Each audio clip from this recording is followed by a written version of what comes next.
Hola, muy buenas noches. Soy el profesor Joshua Barbosa Meca. El día de hoy tengo la oportunidad de presentar el tema atención inmediata al recién nacido bajo unas perspectivas clínicas y epidemiológicas. Bien, antes de iniciar esta conferencia en vivo, es menester saber de que estas conferencias están en el margen de las conferencias en vivo realizadas por la Red Latinoamericana de Pediatría y Neonatología, que estaremos realizando todos los viernes. Bueno, parece que hubo un pequeño error en el vídeo. Recuerden de que todas las conferencias estarán siendo realizadas a las 9 horas México, o a las 21 horas México, ¿no? Bien, recuerden también de que pueden ver esta conferencia en nuestro canal de YouTube, en las redes sociales, o en este caso las personas que se registraron y que se certificaron como miembros de la red pueden ver también esta conferencia en su plataforma, además de las conferencias anteriores y de las conferencias futuras. Las personas que quieren realizar u obtener el certificado de esta sesión, atención inmediata recién nacido, perspectivas clínicas y epidemiológicas, pueden realizar el examen y para realizar el examen tienen que registrarse. Se les va a enviar al final de la conferencia el link para el registro. De esta manera ustedes van a poder realizar el examen y obtener el certificado del día de hoy y con la opción de poder obtener el certificado de casos clínicos en pediatría y neonatología. Esto es al final de la conferencia. Si usted, bueno, como esta clase también está siendo grabada, las personas que no pudieron estar en la clase en vivo pueden ver a través de nuestras redes sociales, pero tienen la opción de realizar el examen hasta el martes en este caso sería hasta el martes 26 de julio, que es la fecha en donde se cierra el examen para realizar, para poder certificarse en este tema. Bien, vamos a empezar.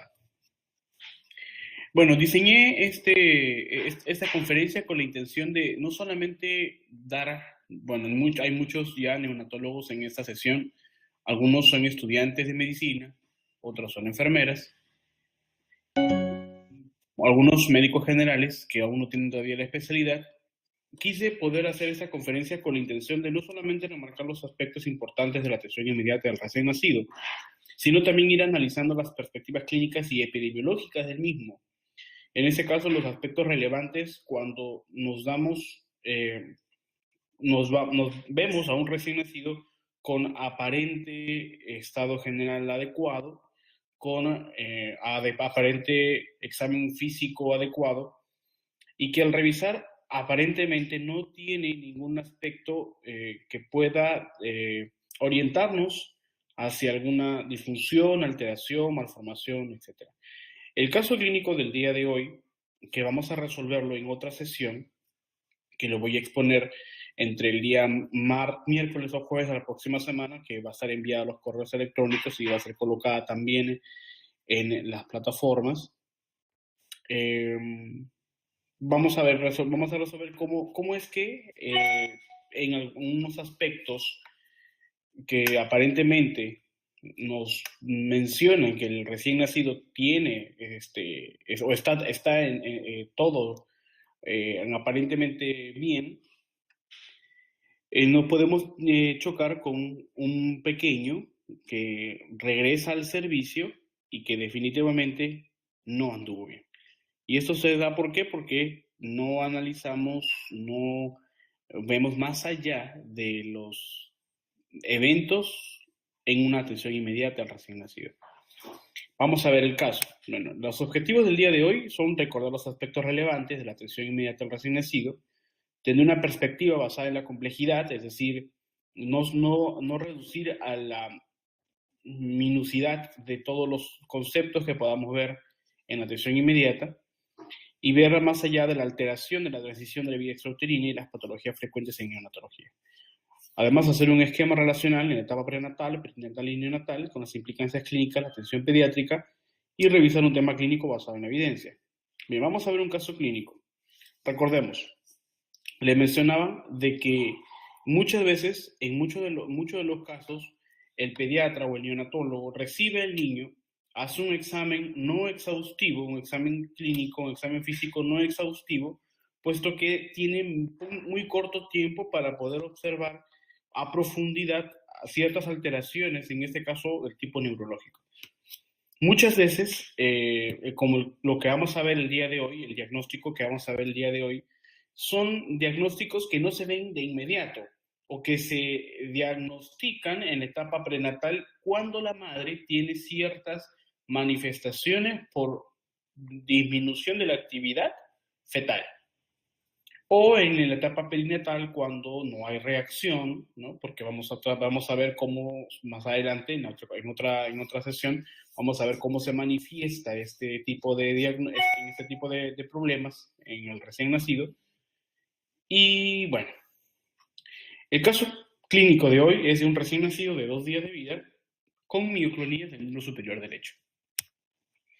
El motivo de consulta: hice un recién nacido a término de 38 semanas de edad gestacional, es decir, recién nacido, ¿no?, adecuado para la edad gestacional, con peso adecuado para la edad gestacional, que ingresa a las 48 horas de vida tras presentar mioclonías del miembro superior derecho de unos segundos de duración con hemiparesia posterior.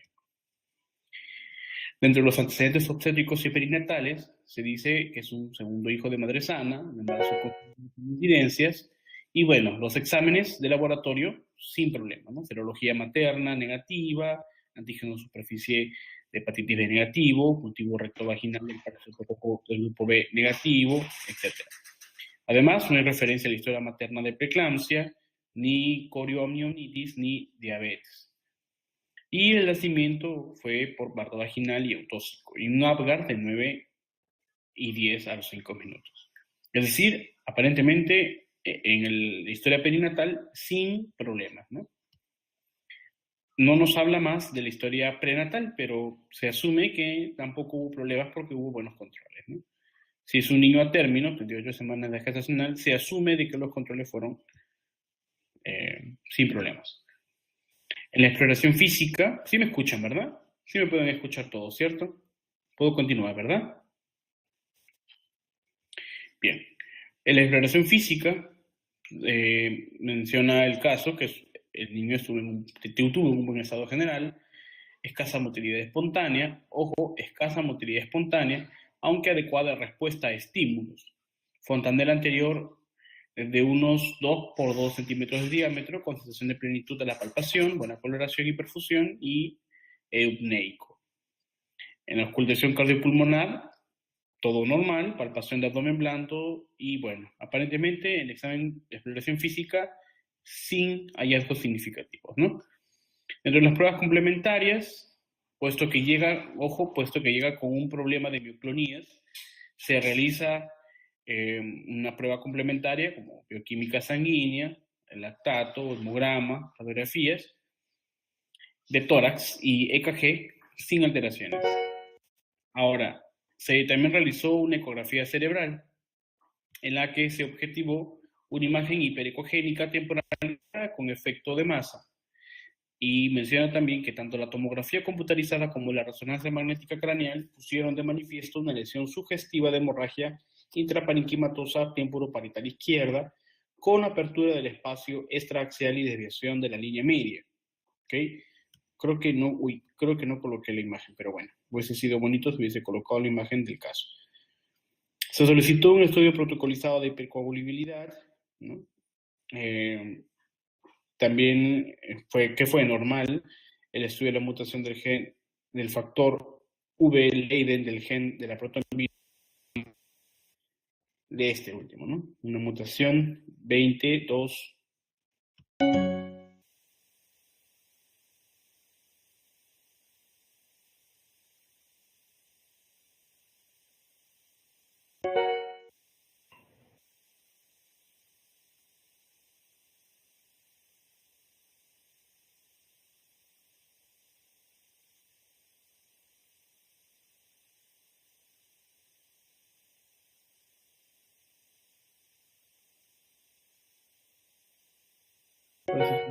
Sí me pueden escuchar ahora, ¿verdad?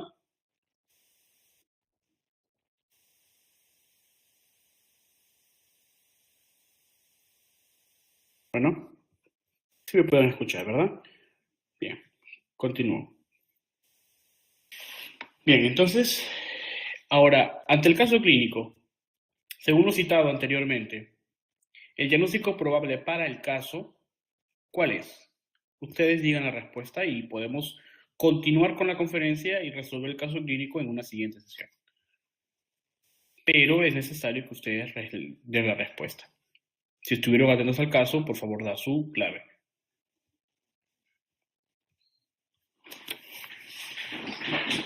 ¿Cuál es el diagnóstico más probable para el caso? A. Encefalopatía hipóxico-isquémica. B. Leucomalacia periventricular neonatal. C. Accidente cerebrovascular neonatal.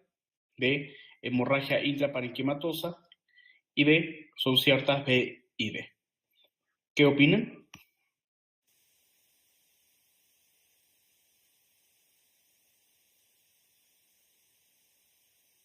Bien, ¿otra opinión?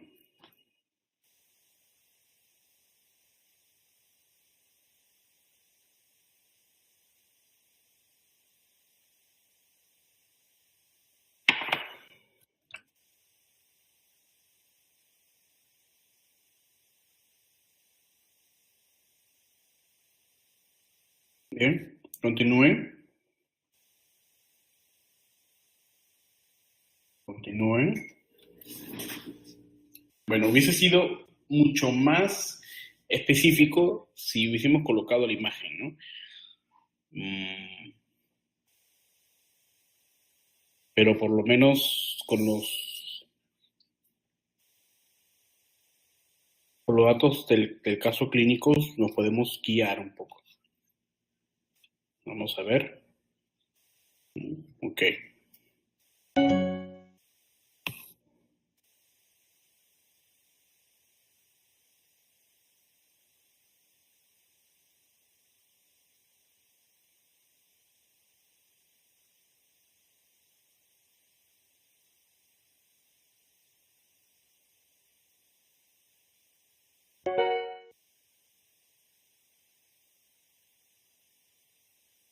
Bien.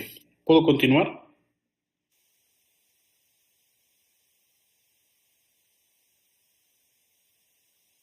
Sí. Bien. En ese caso, el diagnóstico no puede ser la A. Definitivamente no puede ser la A. Los niveles de lactato son normales como para poder, bueno, y los de bioquímica sanguínea también.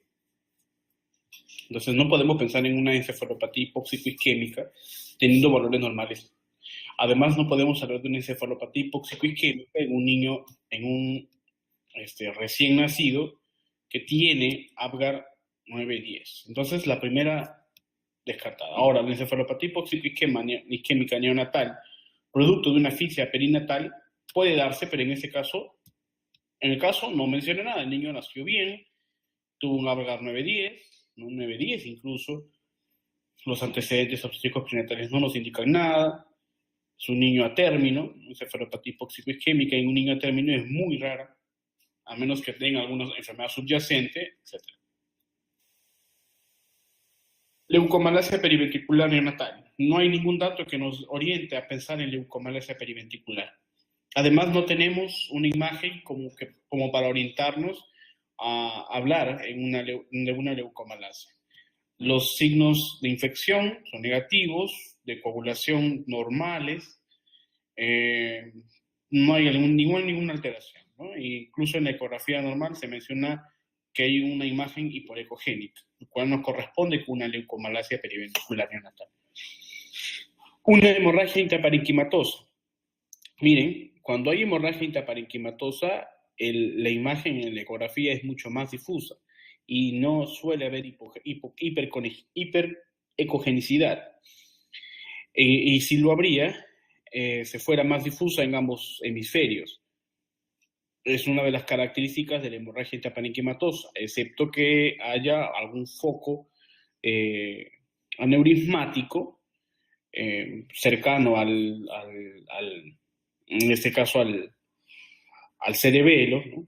O sea, supratentorial, que nos pueda indicar un foco, un lugar específico de hemorragia intraparenquimatosa, Pero igual siempre sigue siendo muy rara en una imagen ecográfica o en un TAC encontrar eh, una imagen hiperecogénica temporal izquierda, por ejemplo, como que se demuestra en el caso.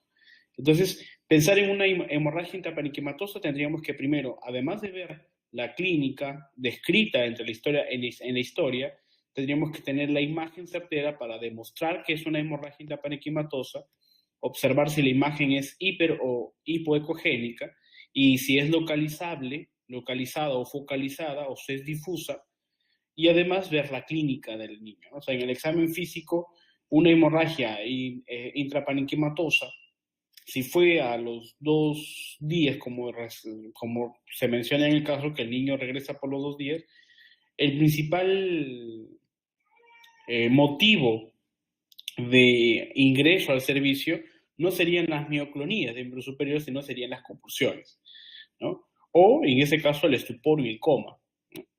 Cuando hablamos de una hemorragia intraparenquimatosa, o ya sea una hemorragia intraventricular, etc. En ese caso no tenemos eso. Entonces descartamos. La A no puede ser, la B tampoco, la D tampoco, y por ende la E tampoco porque es B y D. Entonces nos quedamos con la respuesta de accidente cerebrovascular neonatal. Y corresponde a la descripción del caso, ¿no? Se realiza una ecografía cerebral, donde se objetiva una imagen hiperecogénica temporal izquierda, es decir, es localizable. Hablamos de un accidente cerebrovascular neonatal, como vamos a ver en la siguiente sesión, en la siguiente reunión, que estoy programándolo para el siguiente viernes. Voy a programar la siguiente reunión con la descripción del caso clínico. En este caso vamos a hablar sobre accidente cerebrovascular neonatal. La respuesta entonces es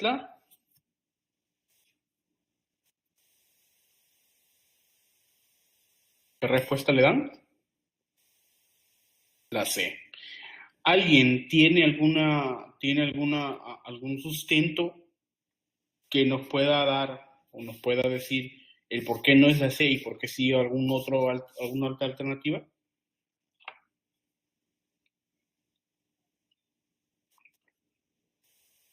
¿O puedo continuar? Depende de ustedes.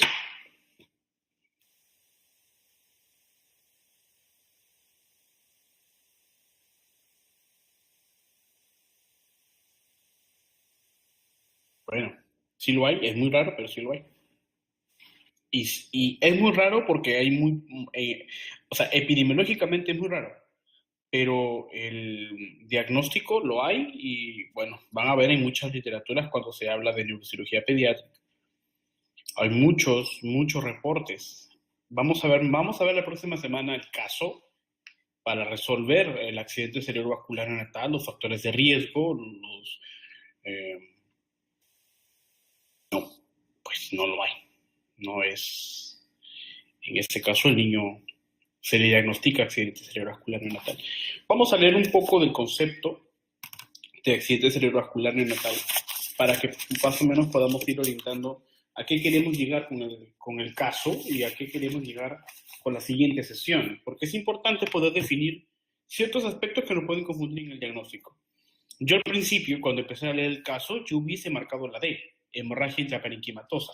Definitivamente leucomalacia periventricular no, pero sí hemorragia intraparenquimatosa, porque cuando tenemos un accidente cerebrovascular neonatal, o en ese caso un ACV hemorrágico, es muy probable que también tengamos hemorragia intraparenquimatosa. Pero a eso va a depender primero de la manifestación clínica en el examen físico y además de la imagen, ¿no? En este caso del diagnóstico por imagen. Eso nos va a orientar al diagnóstico definitivo como hemorragia intraparenquimatosa. Ahora, vamos a ver el concepto. El concepto es muy variable, ¿no? El concepto de accidente isquémico transitorio, o en este caso como accidente cerebrovascular, ya sabemos de que los accidentes cerebrovasculares pueden ser hemorrágicos o isquémicos. En este caso, para pediatría, se habla mucho de un accidente isquémico. El accidente cerebrovascular perinatal isquémico es otro de los diagnósticos que incluye el accidente cerebrovascular neonatal. y se define como la alteración de flujo circulatorio por trombosis o embolia venosa o arterial que ocurre entre las 20 semanas de edad gestacional y los 28 días de vida neonatal, ¿no? Por eso se habla de accidente cerebrovascular neonatal. Entonces, el término adecuado dentro del, o en este caso la subdivisión del diagnóstico de accidente cerebrovascular neonatal es el accidente cerebrovascular perinatal isquémico. ¿Y esto por qué? Porque se puede diagnosticar en el momento, ¿no? Es decir, en el momento de nacimiento, cuyo diagnóstico puede ser, en este caso, cuya etiología o cuyo origen puede ser desde las 20 semanas de edad gestacional hasta ocurrir el nacimiento, o puede ser diagnosticado posterior a los 28 días de nacido, es decir, pasado la edad de natal, pero que pudo haberse ocasionado este accidente dentro de los primeros 28 días de edad natal. Es muy amplio el concepto, hay que tener mucho cuidado al momento de diagnosticar. Esto lo hace definitivamente el neurólogo pediatra o el neurocirujano pediatra. Y pues bueno, me gusta mucho la fisiopatología de este caso, la diferenciación, el diagnóstico diferencial de este tipo de diagnóstico. Me gusta mucho porque podemos confundirnos, ¿no? La mayoría de veces vamos a confundir con hemorragia intraparenquimatosa, lo podemos confundir con tumores, lo podemos confundir con una crisis epiléptica focal, etc. Bien. Ahora, ¿qué es lo que sigue dentro de esta conferencia? Los aspectos clínicos relevantes de la atención inmediata de recién nacido. Ahora, vemos que el niño, en este caso, ingresa a los 2 días de haber nacido. O sea, desde la etapa perinatal y los primeros 2 días, o las primeras 48 horas de nacido, no presentó ningún síntoma. Entonces tenemos que, una vez instaurado el diagnóstico, como por ejemplo accidente cerebrovascular, y reconocer que el problema isquémico o hemorrágico, dependiendo en este caso de la imagen que tengamos para definir el accidente cerebrovascular neonatal, pudo haberse originado, ¿no? Pudo haber sido, o la génesis de este problema pudo haberse dado entre las 20 semanas de edad gestacional hasta los primeros 28 días. En este caso, el niño está dentro de los 2 primeros días, o sea, aún está a tiempo de poderse determinar la etiología o el origen o cuándo inició este problema de accidente cerebrovascular y los motivos por los cuales pudo haberse provocado. Si no hay antecedentes maternos ni perinatales, entonces lo más probable es de que los antecedentes prenatales propios del niño puedan haber provocado este accidente cerebrovascular neonatal. Entonces tenemos que ir averiguando por ahí. ¿Cuándo se inició? ¿En qué momento? ¿Previo al parto? ¿Antes del parto? ¿O después del parto? ¿Esto por qué? ¿Por qué es importante reconocer esto? Porque muchos de los casos en recién nacidos a término, que dejamos ir a las 48 horas a su casa, suelen regresar por problemas como este. U otros problemas que aparentemente en las primeras 48 horas de evaluación antes del alta no nos dimos cuenta, pues al final resultan siendo problemas muy graves porque no tuvieron alguna evidencia clínica durante la estancia hospitalaria. ¿Hasta aquí puedo continuar?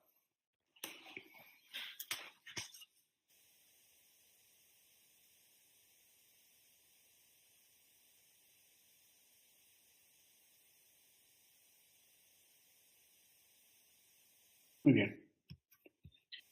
Bien, entonces, ahora, vamos a ver ciertos conceptos que tenemos que tener en cuenta en la atención inmediata. No quiero recalcar en la atención inmediata en sí, es decir, en los cuidados generales del recién nacido al momento del nacimiento, porque eso ya lo conocen los neonatólogos, ya lo conocen los pediatras, lo conocen los médicos generales, las enfermeras neonatólogas, las enfermeras pediatras, los estudiantes de medicina, de enfermería, ya conocen esos aspectos. Entonces, recalcar sobre ellos es redundante. Lo que debemos hacer ahora es conocer los aspectos clínicos que nos dicen, detente, ten cuidado, mejor es esperar y revisar.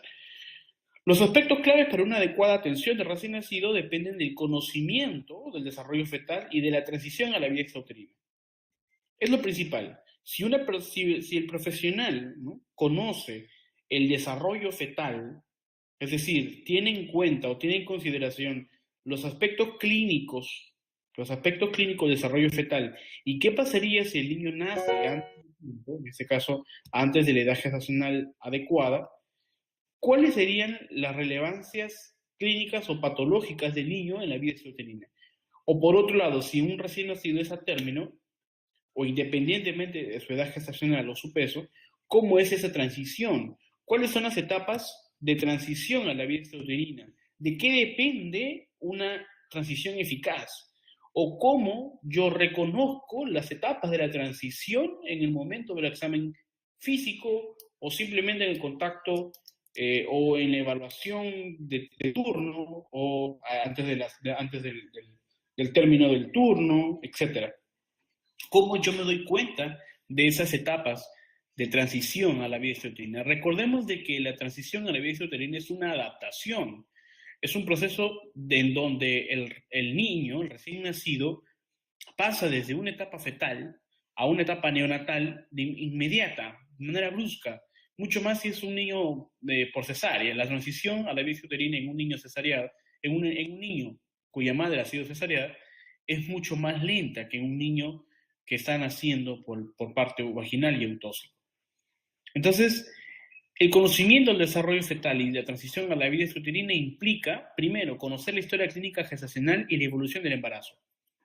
Definitivamente, y lo recalqué en la semana pasada en la conferencia sobre ética en neonatología, de que los pediatras, los neonatólogos o los médicos generales que atienden partos deben, o que atienden al recién nacido, deben de tener un especial contacto con el profesional ginecobstétrico.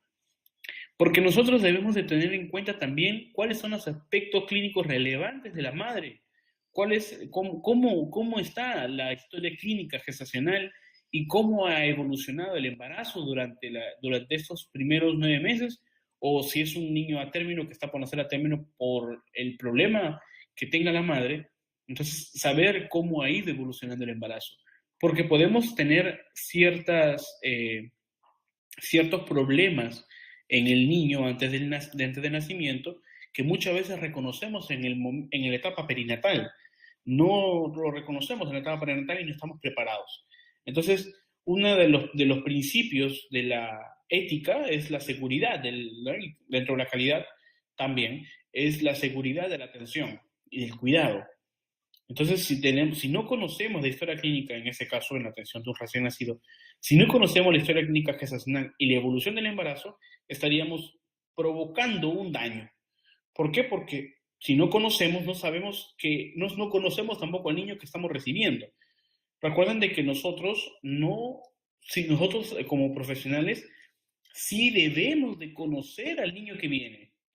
Quizás para el padre o los familiares, o incluso para la madre, este niño que viene es un ser inesperado, ¿no? Es un ser que no conoce todavía. Sin embargo, nosotros tenemos que conocer a ese niño antes que nazca. Es decir, conocer su evolución previa al parto, es decir, su estado fetal, su evolución o su estado durante el parto, es decir, perinatal y postnatal. En esas tres etapas debemos de conocer al niño. Entonces, el profesional de la salud, como el médico o la enfermera que atiende, que recibe al niño o que atiende de manera inmediata al niño, tiene el privilegio de conocer al niño antes, durante y después, incluso mucho más que la familia. Y no conocerlo en el sentido físico, sino clínico. Otro de los aspectos clave importantes para una adecuada atención de recién nacido es conocer los aspectos clínicos más relevantes de la transición fetal y neonatal. Es decir, tener en cuenta los fundamentos científicos y clínicos de la transición fetal. Recordar cuáles son los niveles de presión arterial de oxígeno, cuáles son los niveles de presión arterial, o en este caso presión arterial de oxígeno en el cordón umbilical o en la madre. cuáles son los niveles de saturación de oxígeno en la etapa fetal y en la etapa neonatal, y cuáles son los niveles de oxígeno o de concentraciones de oxígeno que el niño necesitaría si es que tuviese alguna baja en la concentración de oxígeno al nacer. Reconocer cuando el niño tiene alguna alteración en la transición fetal y neonatal que implique un riesgo en la supervivencia durante la etapa neonatal inmediata, es decir, en el momento inmediato al nacer, y que necesite reanimación, etc. Y además precisar las consecuencias a priori de las alteraciones in situ. Es decir, conocer, saber o reconocer, mejor dicho, reconocer, es decir, tener en cuenta mis conocimientos sobre las consecuencias a priori de las alteraciones que veo en el momento. ¿Qué significa consecuencias a priori? Es decir, responder inmediatamente a los problemas que yo estoy observando. Por ejemplo, si el niño tiene una inadecuada transición o inadaptación que se demuestra, por ejemplo, con una bradicardia o con un paro cardíaco, el niño nace en paro o entra en paro al nacimiento, o el niño nace con un circular de cordón que yo no vi durante la ecografía, o el niño nace prematuro en pleno control de la madre, ¿no? Aparentemente la madre viene por un control y termina dando luz en el momento del control, sin estar ni siquiera estoy yo en un centro obstétrico, sino estoy en consultorio externo. Y a veces los niños pueden nacer ahí, ¿no? Y vino por la madre por un control y termina el niño naciendo. Entonces son consecuencias a priori. ¿Cómo yo preciso las consecuencias a priori de las alteraciones? En este caso, la prematuridad no es una alteración, es un estado, pero puede darse alteraciones como malformaciones o enfermedades perinatales o que tuvieron alguna génesis prenatal y que en la etapa postnatal o en el perinatal yo estoy observándolas. Entonces, ¿cómo yo respondo? ¿Qué tanto sé de estas consecuencias que no observo, pero que puedo yo tener cierta precaución? ¿Hasta aquí puedo continuar?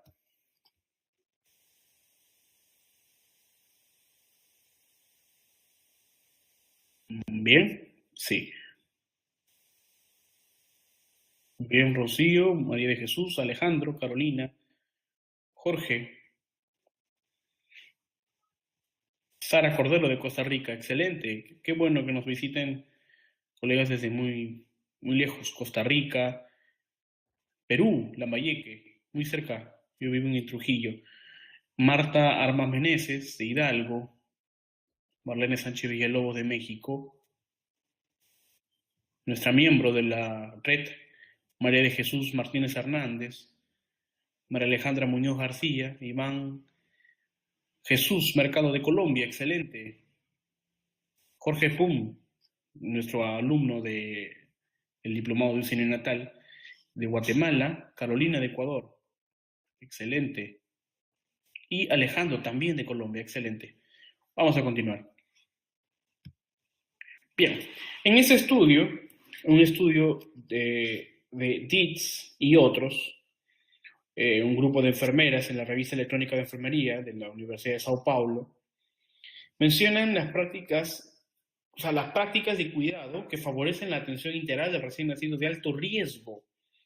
Este grupo de enfermeras hizo un estudio un estudio cualitativo para determinar cuáles son los principios que deben de tener en cuenta para favorecer la atención integral, es decir, para que el niño tenga una adecuada transición y una alta esperada, es decir, una alta eficaz. Quiere decir que el niño se vaya a su casa bien.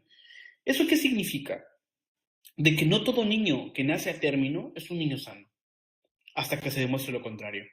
Eso debemos tener en cuenta siempre, porque muchas veces pecamos de confiados y cuando suceden los problemas nos ponemos a llorar esperando ser juzgados. Entonces, no debemos esperar eso. Debemos tener en cuenta que todo niño a término no es un niño sano hasta que se demuestre lo contrario, es decir, hasta que se vaya a su casa. Si es un niño que se va a su casa y está sano porque yo lo he comprobado, es un niño que va a ir feliz y que yo también voy a estar feliz. Porque cuando venga la consulta a la semana o a los 15 días, yo voy a ver evolución, una evolución positiva.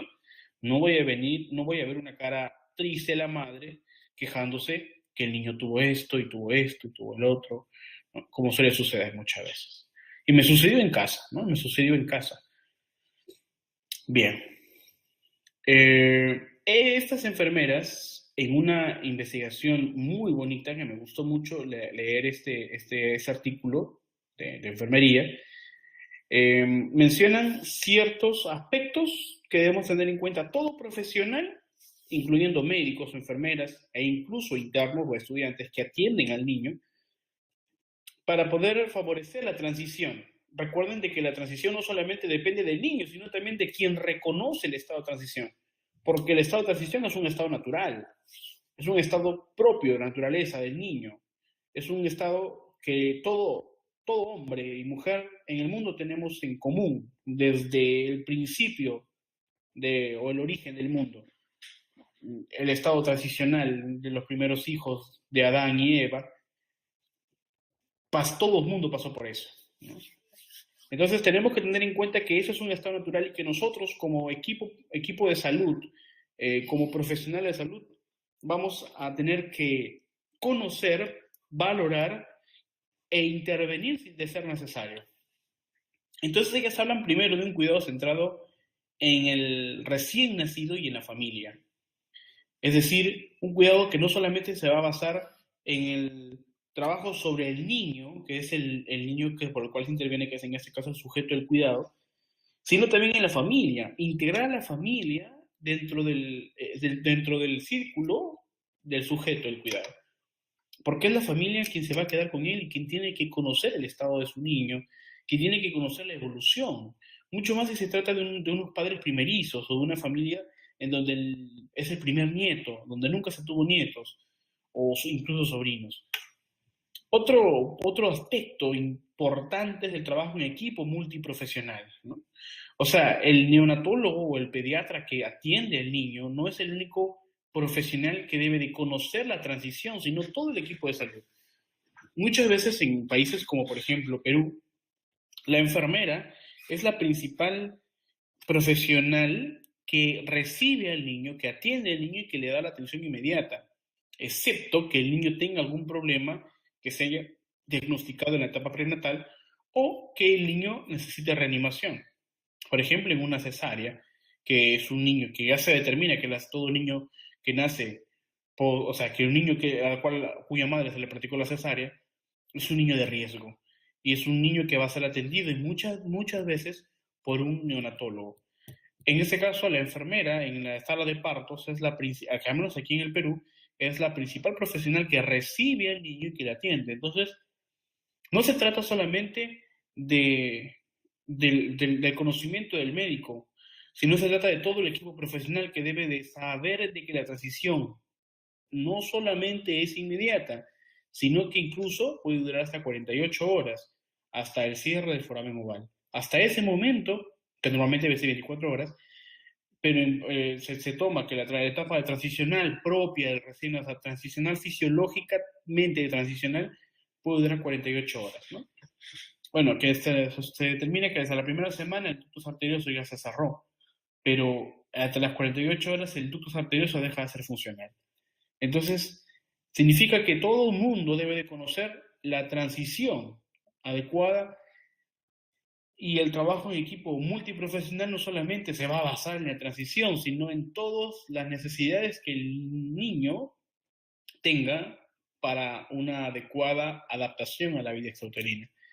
Ahora, otro de los principios es la participación de la madre y los familiares en el cuidado del recién nacido. Y finalmente, la continuidad del cuidado, de la asistencia, ¿no? O sea, una continuidad de la atención. Muchas veces, quien atiende no es quien recibe en el siguiente control. Entonces, no conocemos eso.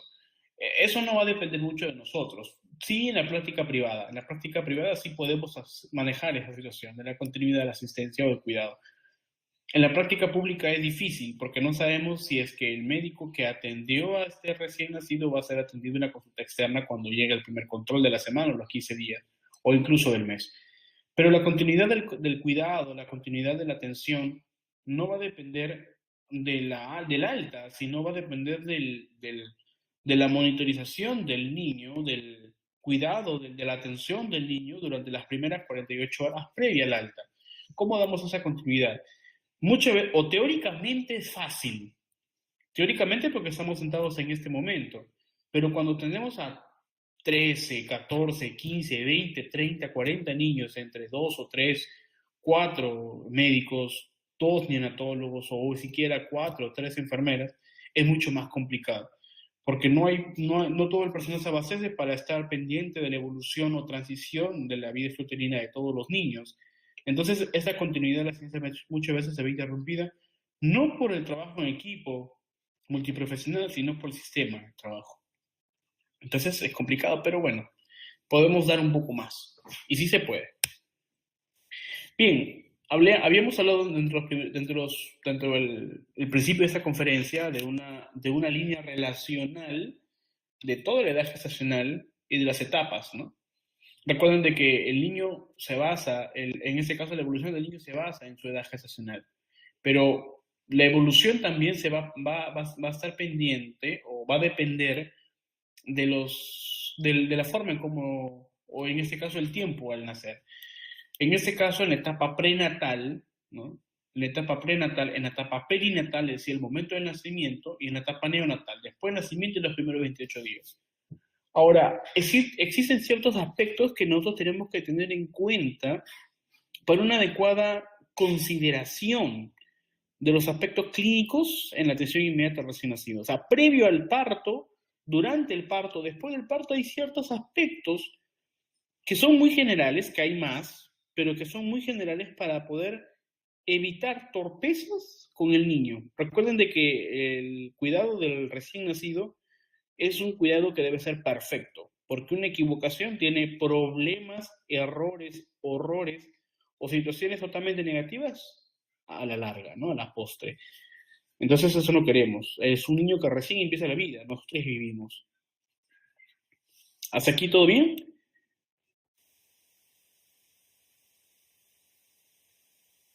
Todo bien, puedo continuar, ¿verdad? Siguen llegando los mensajes para el acceso a la videoconferencia. Recuerden de que esta conferencia virtual la pueden ver en todas nuestras redes sociales, en el email que se le va a mandar a todas las personas que se suscriben a través de las conferencias en vivo dentro de la página ucinenatal.org, pero sobre todo a las personas que se suscriben para poder recibir la certificación del tema, para recibir la certificación del curso universitario en casos clínicos en pediatría y neonatología, y además que se suscriben como miembros, ¿no? O sea, los alumnos que pagan por el curso universitario, que es el certificado de las conferencias que son en vivo y que son gratuitas. Recuerden de que estas conferencias siempre serán gratuitas y así siempre será. Esos alumnos reciben al final, además del certificado, la membresía, ¿no? Y la membresía les permite poder acceder a todas las conferencias semanales y recibir el certificado sin realizar más pagos. Entonces, eso es excelente, eso es uno de las gestiones que estamos realizando y que espero muchos de ustedes puedan también adquirirlo. Continuamos. Entonces, les mencionaba de que existen ciertos aspectos o ciertos conceptos que yo considero en lo personal debemos de tener en cuenta para para evitar, como les mencioné, torpezas en la atención inmediata. Por ejemplo, entre la edad prenatal y la perinatal, es decir, durante la etapa fetal y antes del parto, hay que tener en cuenta si el crecimiento es retardado, es decir, si hay un retraso de crecimiento uterino, si hay alguna alteración o alguna patología materna, o si hay malformaciones que estén expresadas, que estén objetivadas en la historia clínica, si hubo inmunización de la madre, ¿no? Ciertas implicancias que se dan en etapa perinatal van a depender de si la madre se inmunizó o no. Saber si hay una infección prenatal, es decir, alguna infección materna, reconocer si hay, saber si hay, preguntar si lo hay, o consultar la historia clínica. Y si es que habría o no prematuridad. Por eso que la prematuridad está en una línea más cerca entre la edad prenatal y la perinatal. Es imposible que nosotros no sepamos que un niño va a nacer prematuro, excepto que no lo conozcamos y que hayamos reconocido el niño una vez que haya nacido. Pero es imposible que nosotros no sepamos que el niño va a nacer prematuro, porque vamos a verlo inmediatamente por la altura uterina, o porque vamos a preguntar durante la emergencia obstétrica si la madre tiene completas las semanas de gestacional o en meses, etcétera. Es imposible que nosotros no sepamos que el niño va a nacer prematuro. Repito, es imposible. Entonces significa que si tenemos un caso de prematuridad, por eso nuevamente repito que lo colocó cerca entre la prenatal y la perinatal, si nosotros sabemos que van a ser un niño prematuro o estamos observando en el momento que van a ser un niño prematuro, que tenemos de momento, nos choca y nos llega un niño prematuro, si por ejemplo si viene por traslado o un niño que viene por una emergencia obstétrica, ¿no? En un nacimiento, en una madre que viene un parto, en un periodo expulsivo, y el niño nace intempestivamente, nos llega a las manos, ¿no? Y ya y es un niño prematuro. Bueno, sigo considerando de que es imposible que nosotros no sepamos que el niño va a nacer prematuro. Debemos de tener en cuenta el manejo adecuado de este niño.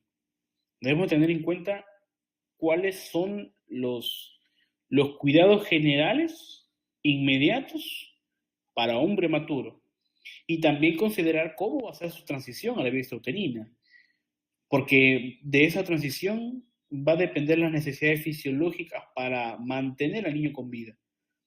La necesidad de oxígeno, necesidad de nutrición, principalmente la necesidad de trasladarse. Si yo tengo al niño en un hospital 2, no voy a poder tener, porque no tengo unidad de cuidado natales. Y si lo tuviera, tengo que tener al menos un neonatólogo experto en el manejo de niños prematuros. Definitivamente, en un hospital 2 con UCI neonatal y un neonatólogo, vamos a tener siempre a un experto en niños prematuros. Pero yo debo de reconocer cuándo derivarlo, o cuándo tenerlo, o qué necesito, o cuáles son los requerimientos que tiene mi servicio, cuáles son los elementos con los que cuenta mi servicio de UCI neonatal para atender a este niño, para anticiparme a su cuidado, ¿no? Si va a necesitar reanimación, si pesa de 1500 gramos, si va a necesitar NPT, etc. Una vez que el niño nace, existen también otras preguntas. Si es que el niño es a término, por ejemplo, porque si no fue prematuro, es un niño a término. Y si no fue prematuro, puede ser también, y si no fue a término tampoco, puede ser un niño postérmino.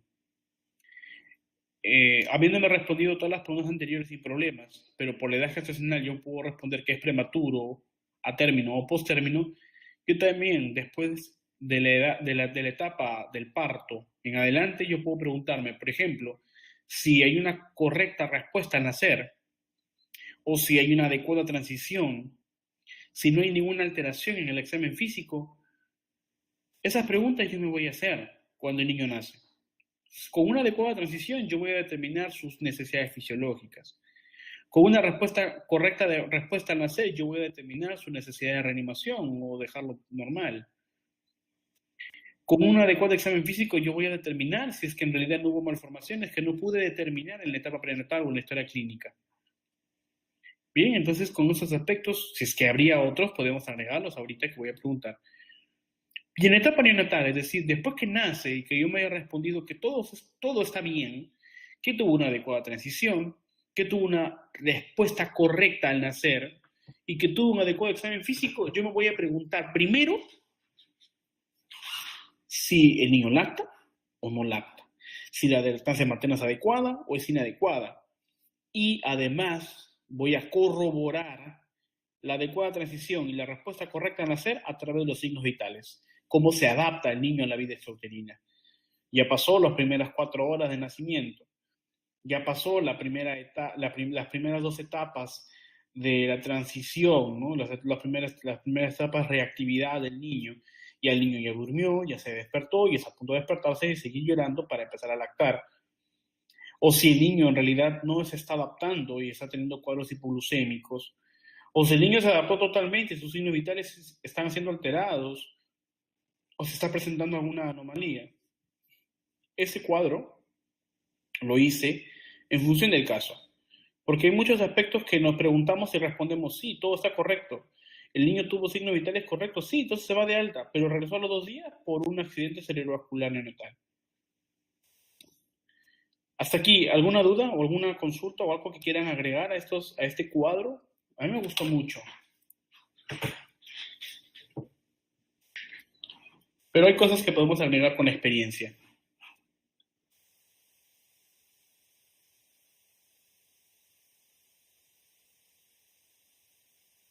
Mientras van escribiendo, ¿alguna duda, alguna consulta? Por ahora no. Muy bien. ¿Puedo continuar entonces?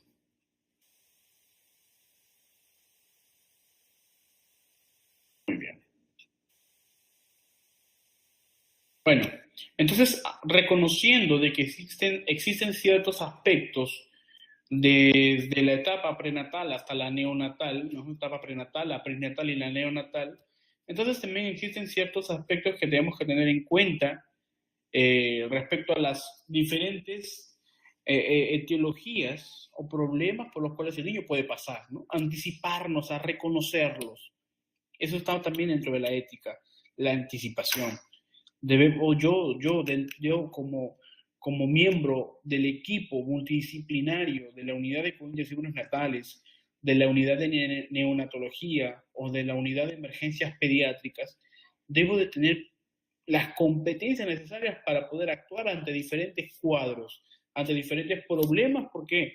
Porque la unidad de emergencias pediátricas o neonatales siempre va a estar al lado de una unidad de ginecobstetricia o de emergencias obstétricas. Entonces yo debo de saber cuáles son, cómo va a ser mi actuación como médico, cómo va a ser mi actuación como pediatra, cómo va a ser mi actuación como neonatólogo, cómo va a ser mi actuación como enfermero o incluso como interno. ¿En qué voy a apoyar? ¿Cuál va a ser mi función ante los diferentes problemas que yo voy a ver en una emergencia obstétrica? Que bueno, no es el servicio en cual yo estoy, pero que me acaban de llamar, que de emergencia obstétrica va a llegar un niño prematuro porque acaba de nacer de una mujer con ruptura prematura de membranas mayor a 3 días, a 4 días, a 10 días, 12 días, 21 días, etcétera. Entonces aquí Quintero y otros, en su estudio, morbilidad del recién nacido a término atendido en un alojamiento conjunto y cunero de transición de un hospital de tercer nivel, describen una serie de problemas maternos, aquí vemos en la etapa prenatal, o sea, patología materna. Entonces describen ellos una serie de problemas maternos que influyen en la morbilidad del recién nacido a término. ¿Eso es excelente o no? Sí, porque debemos de saber cuáles son los problemas maternos más frecuentes que provocan o que generan morbilidad, es decir, enfermedades en el niño, problemas, alteraciones en el niño y que definitivamente van a influir negativamente en la transición a la vida extrauterina, pero que además no va a quedar ahí, sino que va a tener una consecuencia no plausible, no quizás eh, medible, cuantificable, pero sí una consecuencia al menos esperada y que yo tengo que saber abordar, ¿no? Si viene un niño producto de una rotura prematura de membranas o si viene un niño producto de un accidente vehicular o si viene un niño producto de una preeclampsia, entonces yo debo de saber cómo actuar, cómo voy a esperar a ese niño y cuáles serían las posibles consecuencias de esa atención o de recibir a ese niño.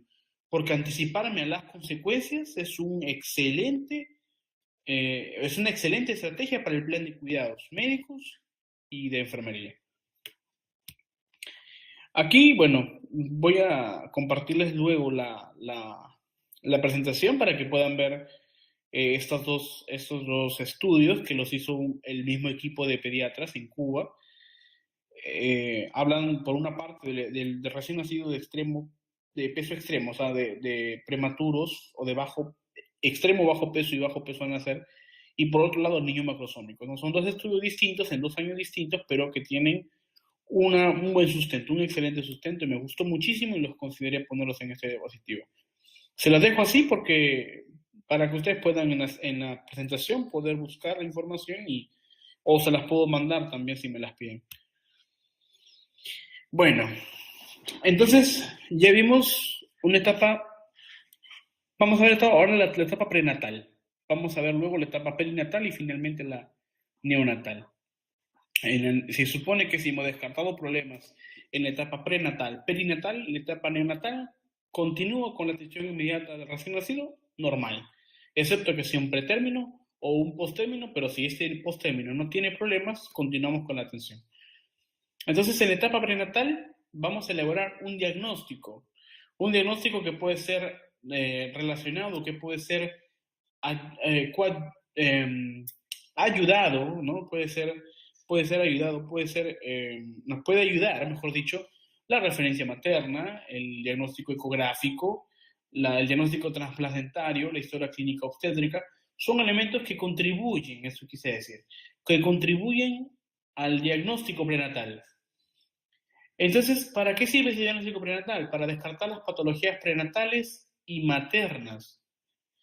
Ahora, si es que se descartan las patologías prenatales y maternas, vamos a finalmente pasar a un control prenatal normal, porque si no hay ningún problema por referencia materna, por diagnóstico ecográfico, transplacentario, si es que necesitase, o dentro de la historia clínica no hay ningún problema patológico, entonces se continúa con un control prenatal normal. Pero, ¿qué pasaría si al descartar patología encontramos problemas? Entonces vamos a encontrar las patologías más frecuentes, como malformaciones cardíacas, malformaciones del sistema nervioso u otros, ¿no? Consideré esos principales problemas porque son los que normalmente se ven en las patologías prenatales. También hay malformaciones osteomusculares, hay malformaciones sistémicas, hay malformaciones relacionadas con infección, etc. ¿no? En ese caso, el tipo viral, ¿no? Las dejo aquí porque hablar de cada una de ellas es redundante, así que están en sus diapositivas.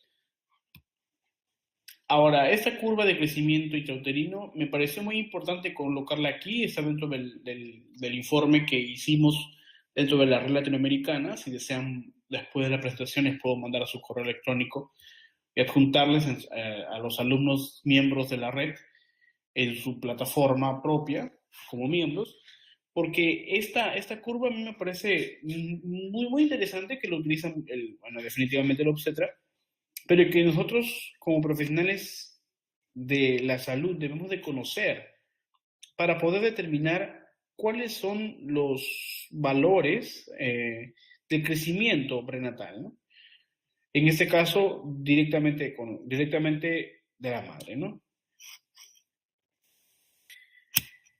Aquí también está la circunferencia cefálica durante la gestación. Definitivamente estos valores nos va a dar el diagnóstico ecográfico, pero es un valor muy importante y debemos de conocer. Ahora, bueno, no sé si se podrá leer, pero aquí en este cuadro he colocado los eventos críticos para la adaptación circulatoria postnatal, es decir, los elementos que están relacionados con la adaptación circulatoria, es decir, con los cambios de la circulación como la ventilación, la oxigenación y la oclusión del conducto arterial. Hay ciertos elementos que ustedes pueden verlos en el libro que está en el libro de Bancalari. Es un libro muy bonito, dirigido por el doctor Richard Pauling, en ese libro vamos a encontrar diferentes elementos que se van a relacionar con la adaptación circulatoria. Y eso vamos a verlo aquí. No sé si se podrá ver con mayores proporciones. Lo pueden ampliar cuando les mande las diapositivas. Pero bueno, yo lo puse en un video. No lo voy a poner ahorita porque ya nos va a quedar corto el tiempo. Pero lo hice en un video con una animación en 3D, de la cual contamos en la red, para poder explicar cuál es la circulación fetal y cómo cambia la circulación fetal en este caso la neonatal. No quiero hablar mucho de esta circulación fetal porque ya lo hice en el video que lo compartimos en redes sociales. Este esquema es uno de los esquemas que me encantó por la forma tan explícita. ¿A poco no es muy explícita? ¿Les gusta esta gráfica?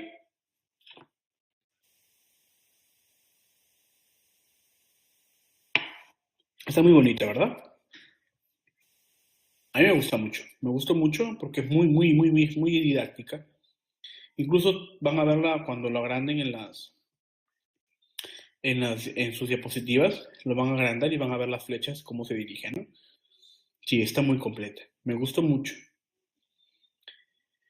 Sí, muy, muy bonito, me gustó mucho. Pero no quiero hablar de la circulación ahora. Quiero hablar de esto.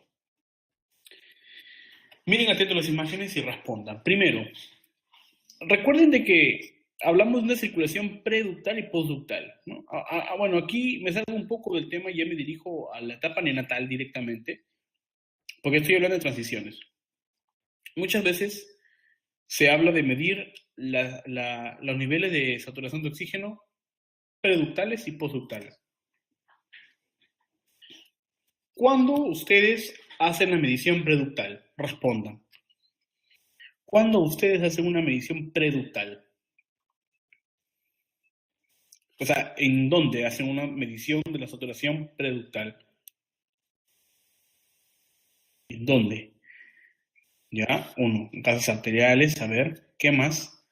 O sea, dicen, ahí está la indicación, realizar, protocolar, ¿ah? Una medición de la saturación de oxígeno preductal, preductal. Entonces la enfermera o el médico saca el pulso oxímetro y lo coloca en el niño, pero ¿en qué parte para decir que estás midiendo la circulación preductal? Muy bien, María de Jesús Martínez dice en la mano derecha.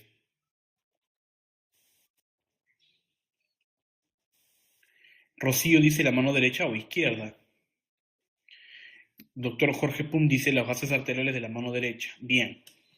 Ahora, hasta aquí, eso es excelente. Muy bien, Rocío, muy bien, doctor Jorge y los demás. Tienen razón. Hablamos de circulación preductal, en la mano derecha o en ambos brazos, o en ambos brazos, ya sea directamente por el pulso oxímetro o en el laboratorio a través de la gasometría arterial. Hasta ahí está bien. ¿De qué depende de que se hable de la circulación pre o postductal? ¿De qué depende que se hable de circulación pre o postductal? ¿Por qué se dice que estamos midiendo la circulación preductal y postductal? ¿De qué depende el concepto? Respondan.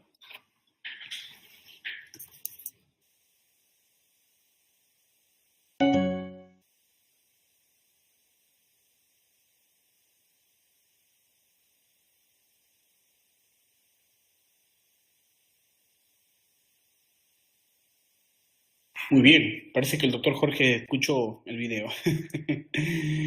De donde se localiza el ducto en relación al callo de la aorta. Muy bien, tiene razón.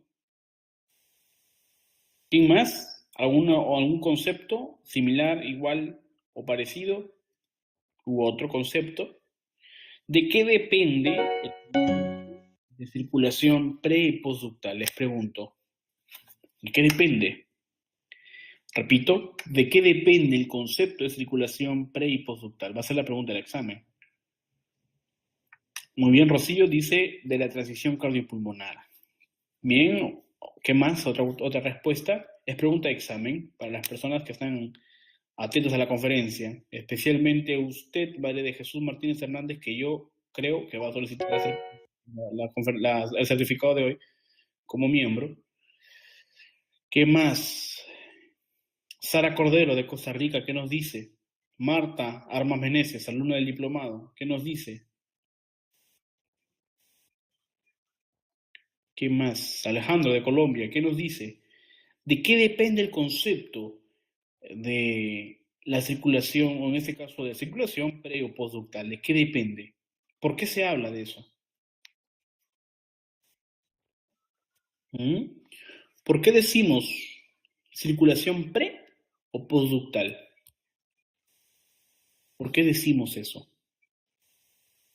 Y definitivamente el que sabe el concepto va a saber por qué mide en el brazo derecho o izquierdo la circulación preductal y la circulación postductal en los miembros inferiores. Pero depende de qué depende el concepto. ¿Por qué digo que existe una circulación preductal o postductal? Bien, se acaba el tiempo, no tenemos mucho tiempo para no hacerla tan prolongada esta conferencia. Respondan.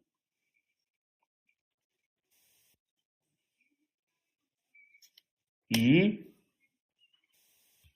¿Nadie? ¿Nadie más? ¿Puedo continuar para dar respuesta?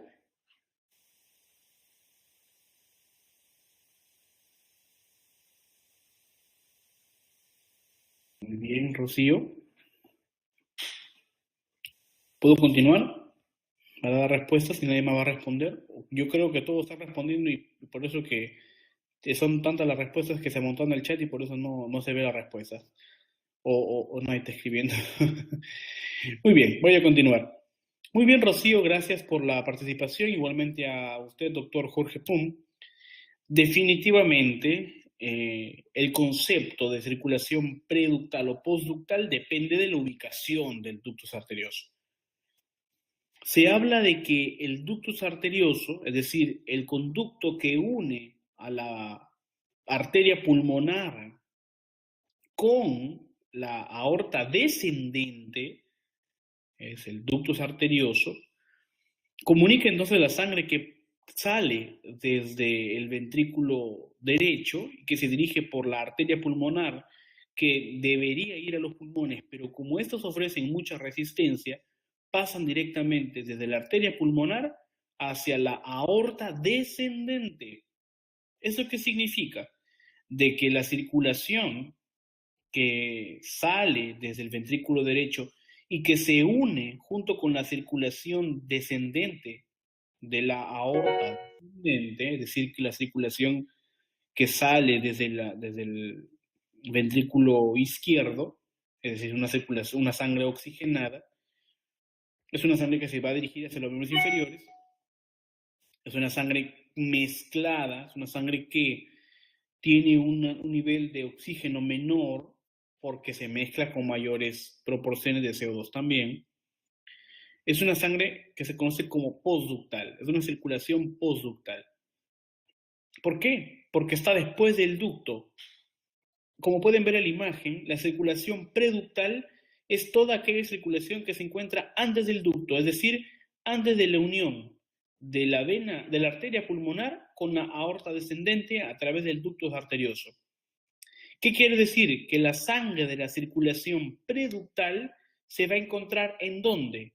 Primero, la sangre que proviene desde el tronco brachiocefálico, es decir, desde la arteria subclavia derecha, desde la arteria que se dirige hacia las porciones superiores al cerebro como la arteria común, o por otro lado, por la arteria carótida común, la arteria carótida común derecha, la arteria carótida común izquierda, o también la arteria subclavia izquierda. Es decir, si nosotros medimos la saturación de oxígeno de la circulación preductal, o de la sangre de la circulación preductal, tenemos que medir entonces la sangre de las manos, ¿no?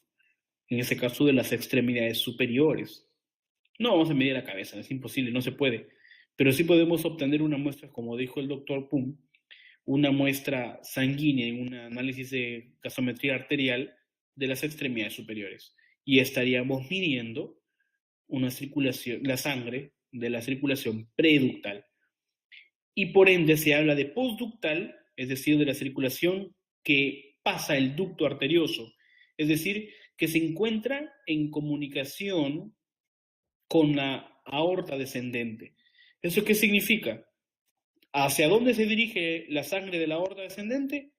Hacia las extremidades inferiores. Por ejemplo, en este caso, que desciende por la aorta descendente, aorta torácica, abdominal, llega hacia el tronco celíaco, se va a dirigir hacia el hígado, se va a dirigir hacia el vaso, se va a dirigir riñones, por las arterias renales, continúa hacia abajo por la arteria ilíaca común, ¿no? De la arteria ilíaca común se divide la arteria ilíaca interna, la arteria ilíaca externa, la femoral, y bueno, llegamos al final hacia las extremidades inferiores.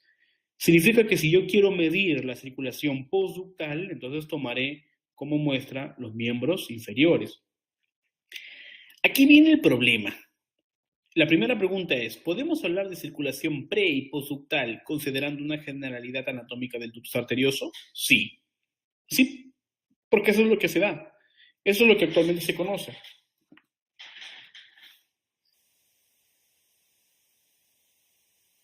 Muy bien, doctor dice, también se puede medir en los gases arteriales de catéter arterial colocado en la cual recoge la sangre de la aorta descendente, o sea, postductal, definitivamente, por ejemplo, la arteria femoral. Vamos a poner un ejemplo, examen de anatomía. Si yo recojo la sangre de la arteria ilíaca común, ¿sería pre o postductal?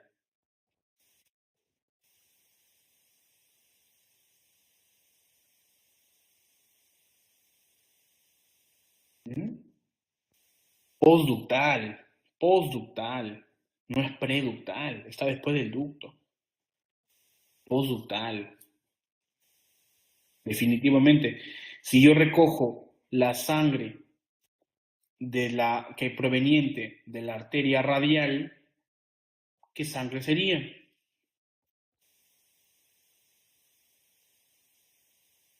Preductal. Muy bien, preductal.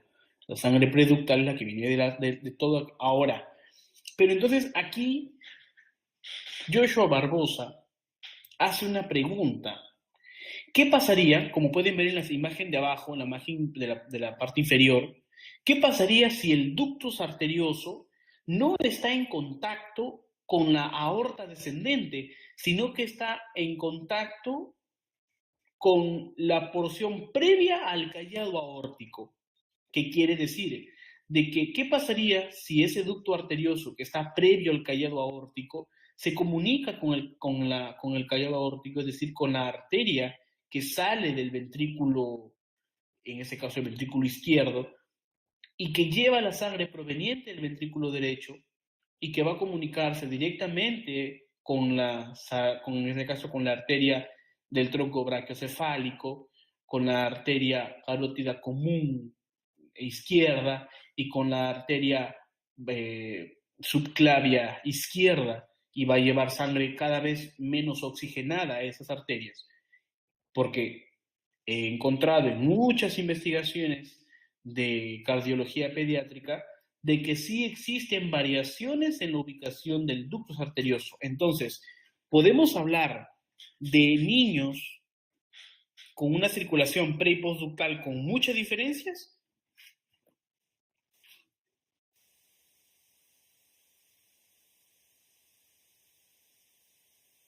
El doctor Jorge Puro nos dice, el tronco brachiocefálico recibe sangre mixta procedente de la aorta y del ductus. Bien, no estoy de acuerdo.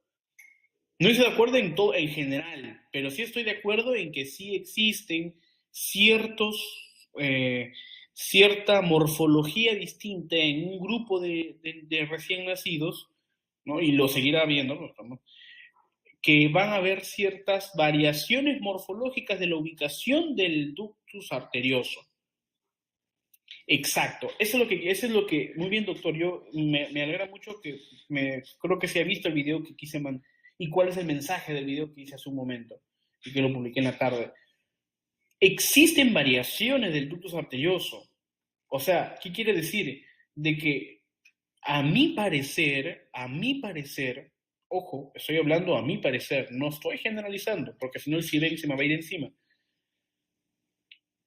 No creo que deba de hablarse siempre de circulación prepostductal. Es decir, no existe una implicancia significativa si es que realizamos una medición de la circulación peripostductal, porque podemos tener en cuenta de que puede haber alguna variación morfológica del ductus arterioso que puede estar previo al callado aórtico, o que también puede estar posterior al callado y cercano a la arteria aorta descendente. Ahora, yo no quiero entrar en controversias. Entonces, si me preguntarían, entonces, ¿cuál sería la medición más certera? ¿La circulación preductal o la circulación postductal? ¿Cuál responderían? Yo tengo una respuesta y un fundamento. ¿Cuál sería su respuesta? ¿Cuál sería para ustedes la circulación, o disculpen, la medición más precisa o con mayor sensibilidad? No especificidad, porque no hay especificidad en la medición pre o postductal, definitivamente, que estamos viendo que hay una variación morfológica. Pero sí podemos hablar de sensibilidad. Entonces, ¿qué medición sería por lo menos más sensible, la preductal o la postductal?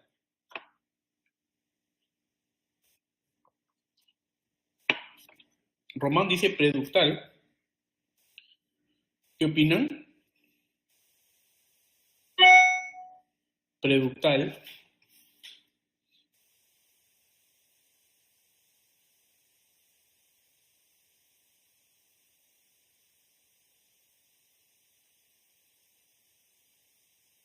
Preductal.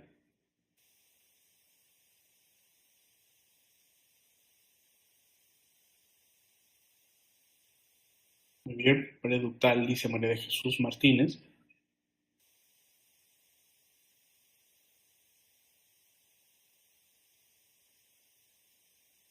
Muy bien, Marlene Sánchez Villalobos dice preductal también.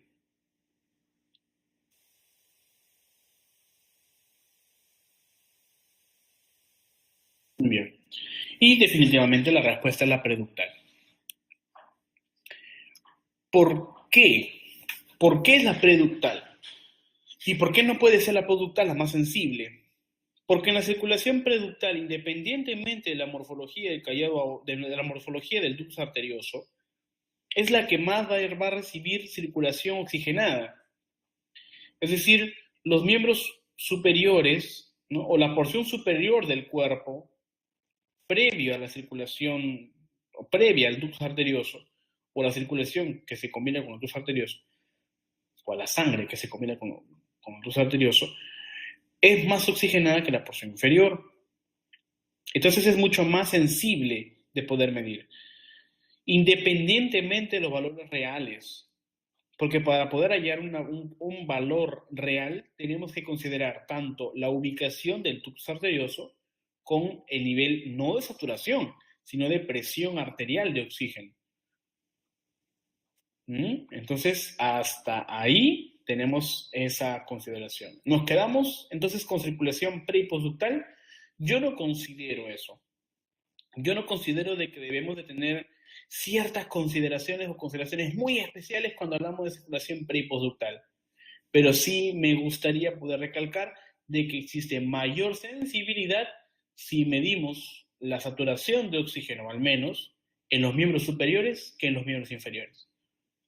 Entonces, no quiero estar en contra de lo ya establecido cuando hablamos de circulación pre y postductal, pero podemos tener esa consideración de que no existe significancia clínica cuando hay cambios en la circulación pre y postductal en niños con morfología o con anatomía del ductus arterioso que está relacionada más cercana a la aorta descendente.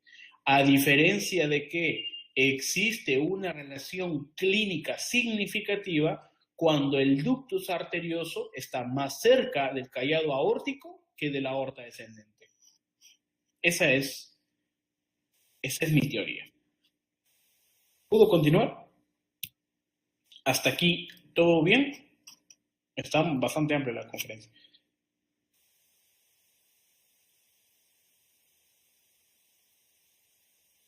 Muy bien. Bien, la importancia del shunt, es decir, del cortocircuito de derecha-izquierda. Existe un cortocircuito derecha-izquierda en la etapa fetal. Previa al parto, el feto tiene una resistencia pulmonar aumentada, ¿no? O sea, hay un reemplazo de aire por líquido, o sea, en lugar de haber aire, hay líquido. Además de que hay una vasoconstricción de la circulación pulmonar y por ende la circulación pulmonar ofrece mucha más resistencia. Eso implica de que hay un menor retorno sanguíneo, es decir, una menor circulación desde la arteria pulmonar hacia la aurícula izquierda, que es la circulación normal, ¿no? Una vez que la sangre sale del ventrículo derecho, se dirige por la arteria pulmonar, ingresa a los pulmones normalmente, en el niño, o sea, en el neonato y en el adulto, sale de los pulmones y retorna por la vena pulmonar hacia la aurícula izquierda. Entonces, la sangre que sale de la arteria pulmonar es más difícil circular al llegar al pulmón y por ende menor retorno sanguíneo a la aurícula izquierda. Eso es lo que quiero decir con este cuadro verde. Por ende, también hay un menor intercambio gaseoso alveolar, o quizás un nulo intercambio gaseoso alveolar, porque no se respira oxígeno. El intercambio de gases sucede directamente por difusión desde la sangre oxigenada que proviene de la vena cava inferior y que ingresa directamente a la aurícula derecha y que pasa a la circulación izquierda por el foramen oval, y que la circulación, en este caso oxigenada, va a darse por ya sea en la porción superior a través de la circulación arterial, por ejemplo, en este caso por el tronco leucocefálico, la arteria carótida común izquierda, derecha, etc. Pero bueno, en este caso el intercambio gaseoso alveolar es nulo en el feto. Es nulo, hablo de intercambio gaseoso alveolar, no hablo de un intercambio gaseoso directamente desde los tejidos. Entonces hay un aporte de oxígeno disminuido. Hay un aporte de oxígeno disminuido. No hablo de un aporte exógeno, o incluso nulo, podría hablar, en la etapa fetal. Ahora, pero ese aporte de oxígeno disminuido tisular, ¿no? O sea, en este caso el tejido no depende del oxígeno para poder sobrevivir como nosotros, los de la vida extrauterina, pero ese aporte disminuido de oxígeno, ¿con qué está equilibrado? Principalmente con el foramen oval, que permite el pasaje de sangre de la sangre venosa hacia la aurícula izquierda. Sangre venosa, no la sangre desoxigenada, pero en este caso sangre venosa porque proviene de una vena, porque el foramen oval permite la comunicación entre la aurícula izquierda, entre la aurícula derecha y la aurícula izquierda a través, que viene trayendo sangre desde la vena umbilical a través de la vena cava inferior. En este caso, en lugar de llevar sangre desoxigenada, lleva sangre oxigenada. Por otro lado, el ductus arterioso.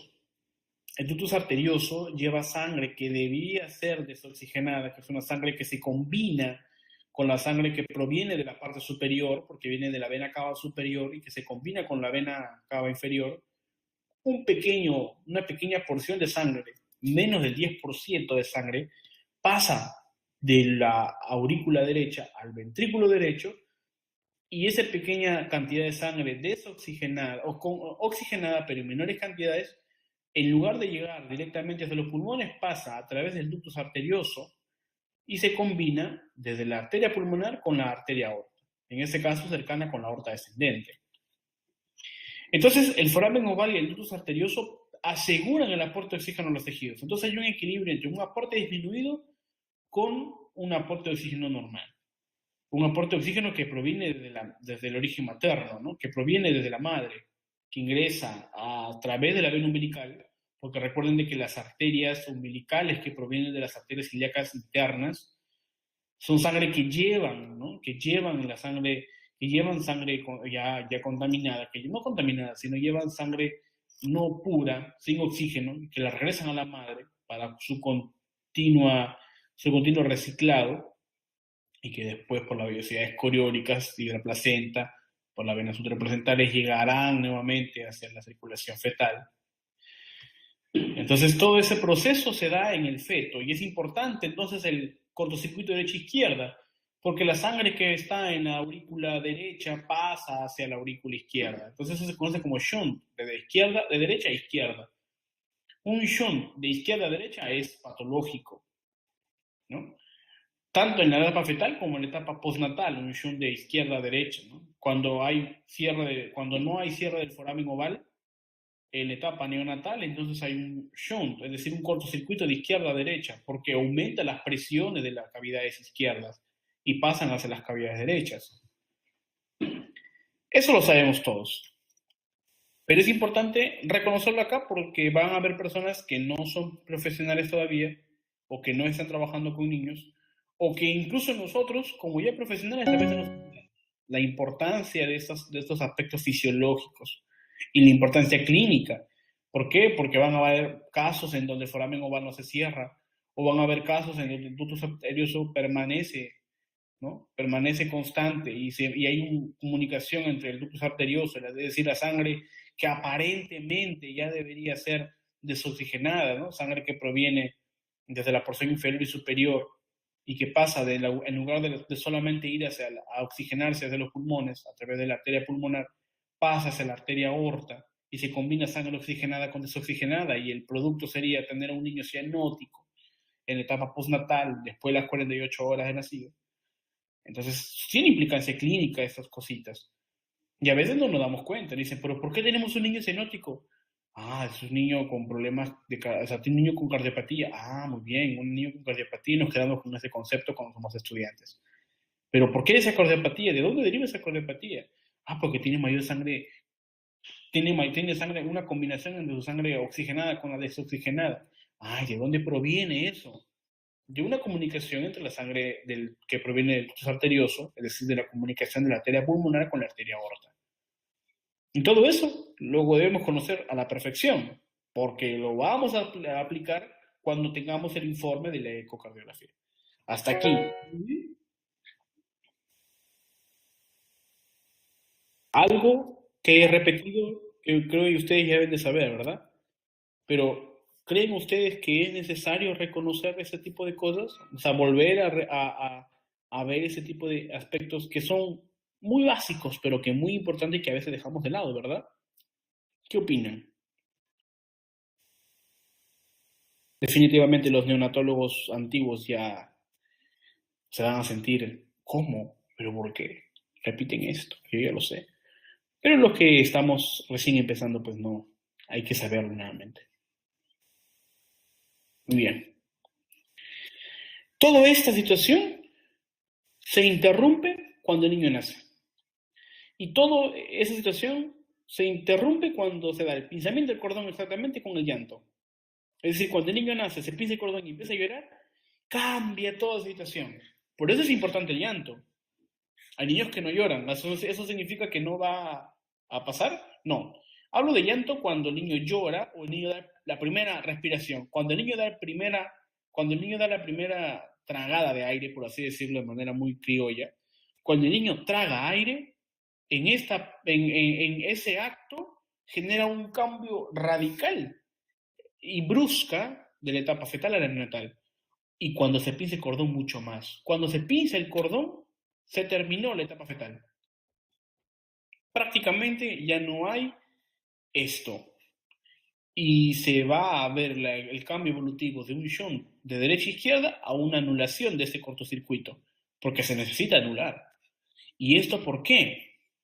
Porque cuando se anula la circulación fetoplacentaria disminuye la resistencia vascular sistémica, porque la resistencia vascular sistémica en este caso estaba orientada de derecha a izquierda.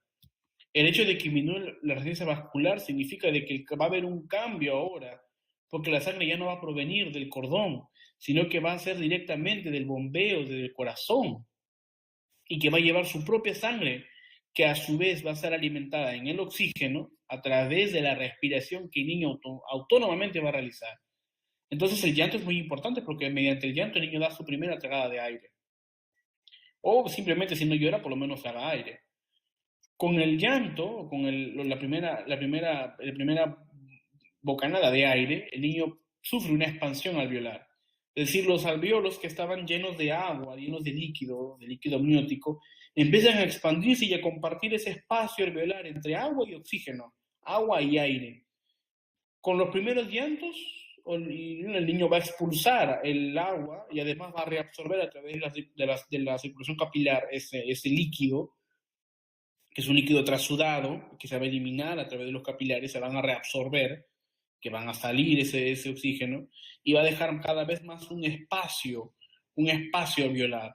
En los niños prematuros no va a suceder, porque la tensión superficial es tan amplia de que las paredes están pegadas, ¿no? Y entonces, y como no hay surfactante, entonces no se va a sintetizar surfactante, esas paredes alveolares van a estar tanto tiempo pegadas que el niño va a sufrir una enfermedad conocida como enfermedad de la membrana hialina, ¿no? Porque no se da esa expansión alveolar, porque la tensión superficial de los alveolos al nacer todavía sigue muy elevada, que se disminuye con la síntesis de surfactante al nacer, ¿no? bueno, que se da entre ya de los 28 semanas de gestacional, pero que en los niños prematuros ese surfactante no se sintetiza tan adecuadamente que los alvéolos se mantienen con alta tensión superficial y se mantienen más tiempo pegados, es decir, colapsados. Con el llanto del niño, ese colapso alveolar o ese espacio que ocupa con agua va a ocuparse posteriormente con oxígeno. La tensión superficial va a disminuir y además se va a dar vasoconstricción, ¿no? Eso es muy importante a través del llanto, a través de las primeras tragadas de oxígeno que el niño va a dar, porque el oxígeno va a provocar vasoconstricción, en este caso vasoconstricción de las arterias de los espacios más pequeños, como el tubo arterioso, lo cual provoca posiblemente el cierre. Y eso se da aunada al aumento del retorno venoso y el aumento de la circulación pulmonar. ¿Por qué? Porque disminuye la resistencia pulmonar cuando se expanden los pulmones, cuando aumenta la circulación pulmonar y provoca a su vez que aumente el retorno venoso, ¿no? Porque al principio la resistencia que ofrecía el pulmón era tan amplia que la sangre que provenía desde la arteria pulmonar no llegaba hacia los pulmones adecuadamente por esta resistencia aumentada y pasaba hacia la circulación aórtica a través del tubo arterioso. Pero esta vez ya no, porque el pulmón ya no ofrece tanta resistencia, entonces la circulación fluye normalmente, disminuye la resistencia pulmonar y por ende aumenta el retorno venoso. ¿Eso qué significa? Que la circulación que pasaba a través de la arteria pulmonar va a regresar por la vena pulmonar hacia la aurícula izquierda. ¿Eso qué significa? Que va a haber mayor cantidad de sangre que va a llegar hacia la aurícula izquierda y por ende va a aumentar la presión entre las aurículas izquierda y la aurícula y el ventrículo derecho. Y eso es un cambio muy significativo para el cierre del foramen oval, que a su vez también va a provocar el cierre del tubo arterioso. Aumentando la presión de la aurícula izquierda y el ventrículo izquierdo, va a llegar a la circulación del adulto, que es la circulación sistémica con aumento de las cavidades izquierdas. Hasta aquí, ¿todo ok? Si han seguido la gráfica, excelente. Si alguien escucha esta conferencia después y no sigue la gráfica, no sigue con lo que he hablado o no conoce de la anatomía y la fisiología fetal, entonces se va a perder, ¿no? Se va a perder. La idea es que conozcan.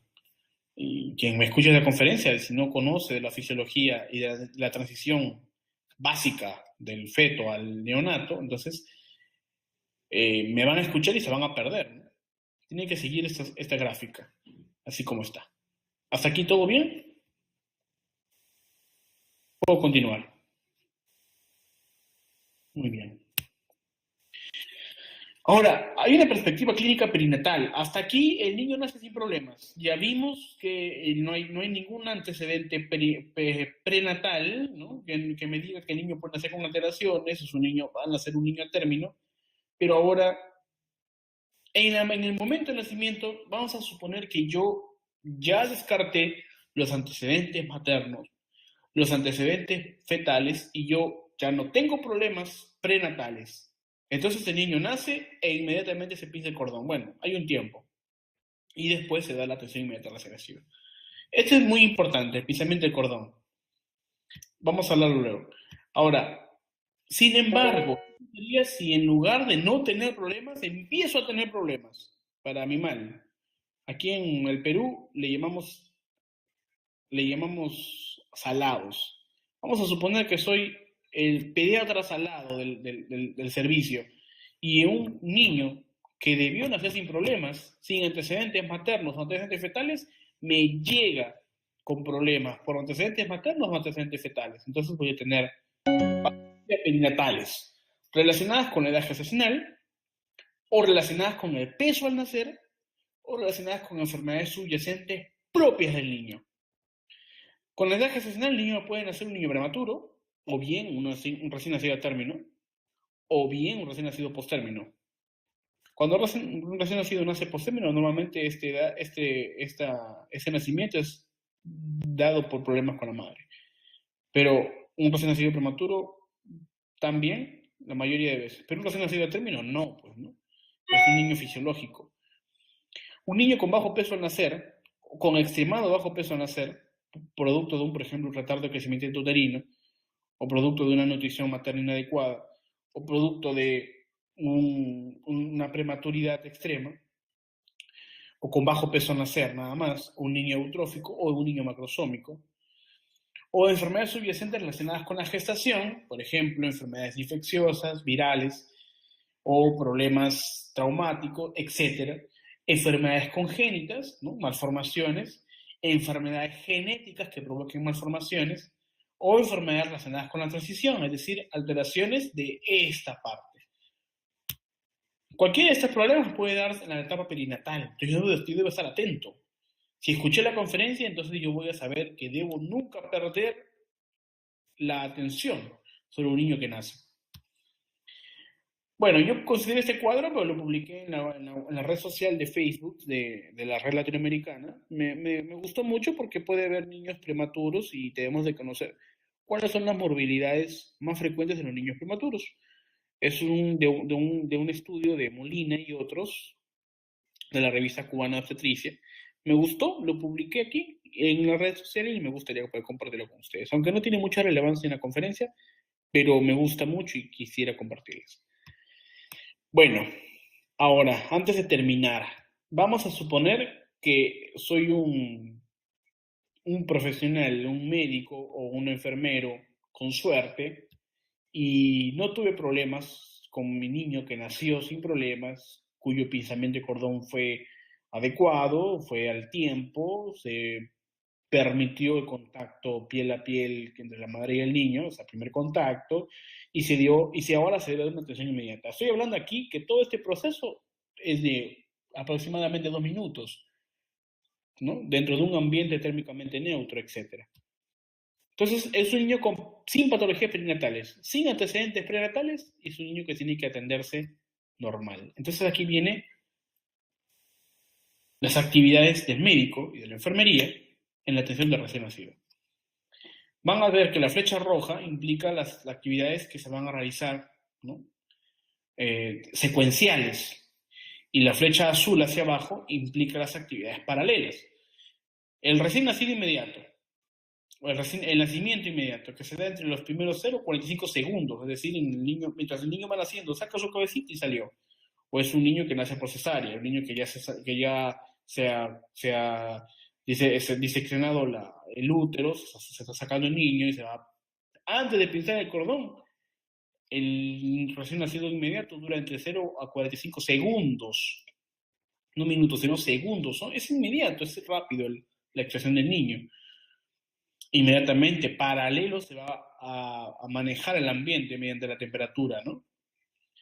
También se va a permitir el contacto piel a piel, ¿no? Eso va a depender mucho de la institución, porque muchas veces nace el niño y se lo llevan al cunero, o se lo llevan a hacer vacuna, no se fomenta el contacto piel a piel. Entonces, el niño nace, se evita el enfriamiento, ¿no? Mediante las toallas secas, ¿no? Y tibias, se fomenta el contacto piel a piel directamente con la madre, colocándola en el pecho y cubriéndolos a los dos, y a la vez que se va colocando la madre, se va secando y estimulando para que el niño llore y dé la primera bocanada de aire, ¿no? Eso es una actividad paralela. Todo ese punto demoró aproximadamente 1 minuto. Luego, en los siguientes minutos, se da la atención inmediata, que dura 10 minutos aproximadamente, y paralelamente se mide el Apgar al primer minuto, ya se está calculando el Apgar. Ojo que no se habla, atiende al niño, sino atiende el médico, la enfermera, atiende también el estudiante, si es que lo vieron los internos o los residentes. Y finalmente es el pinzamiento del cordón entre el segundo y el tercer minuto. Ojo, entre el segundo y el tercer minuto. Es decir, después de evitar el enfriamiento, el contacto piel a piel, el secado y el estímulo, se da el pinzamiento del cordón, no antes o inmediatamente. Antes se hacía, ahora ya no.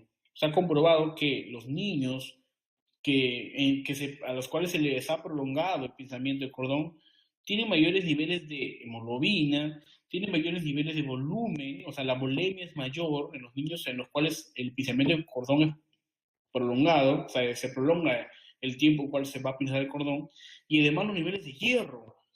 no sé si ustedes han visto el libro del doctor Augusto Sola, del CIBEN, el presidente del CIBEN. Tiene un libro muy bonito, ¿okay? Cuidados neonatales se llama, en donde están los valores, ¿no? Por un estudio que hicieron unos japoneses, en donde están los valores de hierro, los valores de la bulimia y los valores de hemoglobina que se gana cuando se prolonga el tiempo de episamiento de cordón. El traslado a la servocuna en el tercer minuto, después de episamiento de cordón. Después de que se haya pisado el cordón, cortado el cordón y separado definitivamente vamos a tener consideraciones en la forma, en cómo nace el niño, porque si es cesárea, la madre va a estar acostada. Si es un niño, un parto eutóxico vaginal, ese es un niño que puede estar también en posición en la madre acostada, o puede ser en cuclillas, que la madre da pues a luz en un parto vertical. Va a depender mucho de eso, ¿no? Pero bueno, ahí nos acomodamos, como decimos. Pero el traslado a la servocuna debe ser todavía hasta el tercer minuto. Evitamos el enfriamiento con las toallas secas y tibias y con el contacto piel a piel con la madre, ¿no? La madre está tibia. En todo ese tiempo entre el nacimiento y los primeros 10 minutos de la atención inmediata, que implica la profilaxis otálmica, una vez que se traslada a servocuna, lo primero que se le hace es la profilaxis otálmica, la somatometría, la limpieza del muñón umbilical, el té de Silverman y Anderson, y definitivamente largar los 5 minutos en ese tiempo.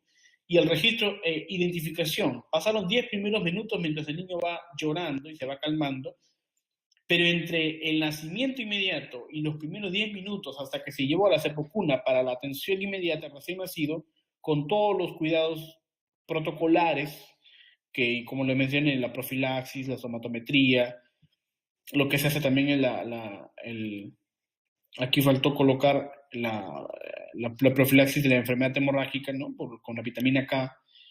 Bien, todo eso también en paralelo se va haciendo un examen físico integral. Entonces el examen físico integral se hace en los primeros 10 minutos y dura 10 minutos. Conforme voy haciendo todas las actividades, voy evaluando al niño. Bien, y finalmente la atención mediata. Después de los 10 primeros minutos ya no es una atención inmediata, es una atención mediata. El niño tiene un proceso transicional más, sin mayores problemas. Se pasa al alojamiento conjunto, se fomenta el apego y la lactancia materna después de los primeros 10 minutos. El niño debe de empezar a lactar después de los primeros 10 minutos para saber cómo está, cómo responde el niño primero a la vida exuterina y después a la lactancia materna. No es inmediato. No va a ser nunca inmediato. Muy bien. Y hasta aquí se acabó nuestra historia. Espero que les haya gustado esta conferencia. Muchísimas gracias a todas las personas que hayan estado en esta sesión. Y nuevamente para recordarles de que esta conferencia va a estar en nuestras redes sociales, pero pueden acceder al examen, que va a estar publicado el día de mañana, en la mañana. Las personas que quieran acceder al examen y para acceder definitivamente a la certificación tuvieron que haber sido registradas en la página de usinenatal.org, lo tienen aquí, usinenatal.org, en la parte inferior, donde está el logotipo. Ingresan en la parte de sesión de conferencias en vivo, se registran y si quieren realizar el examen pueden optar por la certificación. Se les va a brindar una página web con una clave para que ustedes ingresen, resuelvan el examen de la sesión del día de hoy y se certifiquen con el tema. Bien, en el mensaje se les va a explicar todos los pasos para poder adquirir el certificado y además hacerse miembro. Recuerden de que todas las conferencias que realizamos son totalmente gratuitas, excepto los certificados que se entregan. ¿Qué les pareció? Muchísimas gracias.